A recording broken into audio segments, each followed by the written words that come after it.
Video में हम जानेंगे कि गर्लफ्रेंड की यादों से बाहर कैसे निकले। एक बार की बात है, एलेक्स नाम का एक आदमी था जो 3 साल की अपनी प्रेमिका के साथ दर्दनाक ब्रेकअप से गुजर रहा था।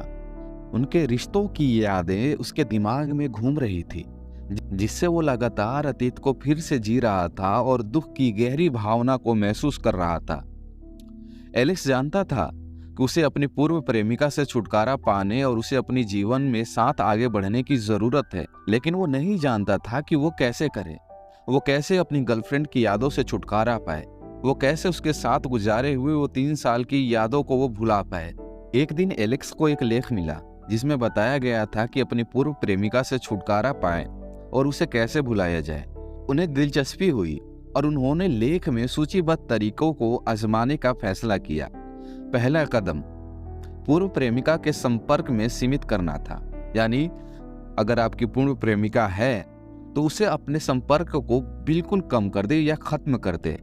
एलेक्स जानता था कि ये मुश्किल होगा, लेकिन वो आगे बढ़ने के लिए दृढ़ था।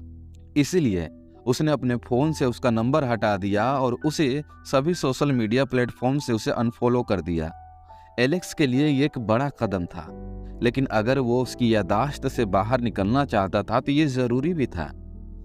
अगला कदम आत्म सुधार पर ध्यान केंद्रित करना था, यानी ये दूसरा कदम था।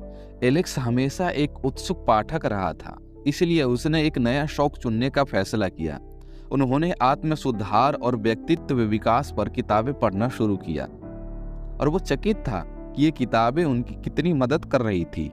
उन्होंने एक जिम भी ज्वाइन किया और नियमित रूप से व्यायाम करना शुरू किया, जिससे उनके शारीरिक और मानसिक स्वास्थ्य में सुधार हुआ। एलेक्स ने मित्रों और परिवारों के साथ समय बिताने के बारे में सचेत प्रयास किया। एलेक्स ने मित्रों और परिवार के साथ समय बिताने का भी सचेत प्रयास किया। जब वो एक रिश्ते में था तब उसने इन रिश्तों की उपेक्षा की थी और उसने महसूस किया कि वो उसके लिए महत्वपूर्ण थे। उन्होंने एक अस्थायी बेघर आश्रय में स्वेच्छा से काम करना भी शुरू कर दिया, जिससे उन्हें उद्देश्य का बोध हुआ और उन्हें अपने बारे में अच्छा महसूस हुआ। चौथा चरण अपने विचारों और भावनाओं को लिखना था। एलेक्स ने एक डायरी रखनी शुरू की, जहां उसने वो सब कुछ लिखा जो उसके दिमाग में चल रहा था। इससे उन्हें अपनी भावनाओं को संसाधित करने और स्थिति पर परिप्रेक्ष्य हासिल करने में मदद मिली। वो इस बात से चकित था कि कैथेट्रिक लेखन कैसा था और इससे उसे कैसे ठीक करने में मदद मिली। अंत में एलेक्स ने फिर से डेटिंग शुरू कर दी थी। वो इसके लिए एक बड़ा कदम था और वो खुद को फिर से बाहर करने में घबरा रहा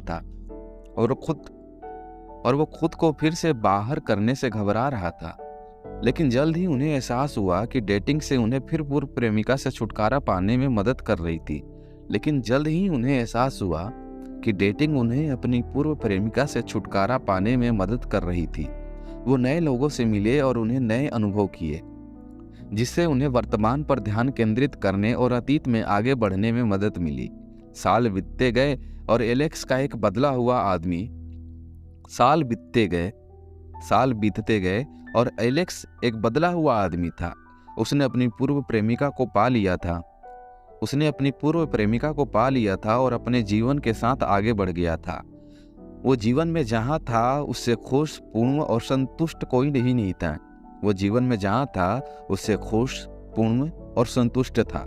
उसने अपने अतीत को बड़े चाव से देखा, लेकिन वो अनुभव के लिए आभारी था, क्योंकि इसने उसे अपने बारे में बहुत कुछ सिखाया और वो एक रिश्ते में क्या चाहता था। अंत में प्रेमिका की स्मृति से बाहर निकलना आसान प्रक्रिया नहीं है, लेकिन ये जाना जा सकता है। संपर्क को सीमित करके, आत्म सुधार पर ध्यान केंद्रित करके, मित्रों और परिवारों के साथ समय बिताना, विचारों और भावनाओं को लिखना और फिर से डेटिंग करना। एलेक्स अपने जीवन को ठीक करने और आगे बढ़ाने में सक्षम था। उसने ये सीखा कि किसी पर काबू पाना संभव है। एलेक्स ने यह भी जाना कि समय और प्रयास के साथ कोई भी प्रेमिका की यादों से बाहर निकल सकता है और फिर से खुशी पा सकता है। दोस्तों, मैं उम्मीद करता हूं कि इस कहानी में बताए हुए तरीकों को अपना करके आप अपनी प्रेमिका की यादों से छुटकारा पा सकते हैं। आप अपने आप पर काबू पा सकते हैं। आप अपने विचारों को कंट्रोल कर सकते हैं। यदि आपको ये वीडियो पसंद आई है तो मैं उम्मीद करता हूँ कि आप इसे चैनल को सब्सक्राइब करेंगे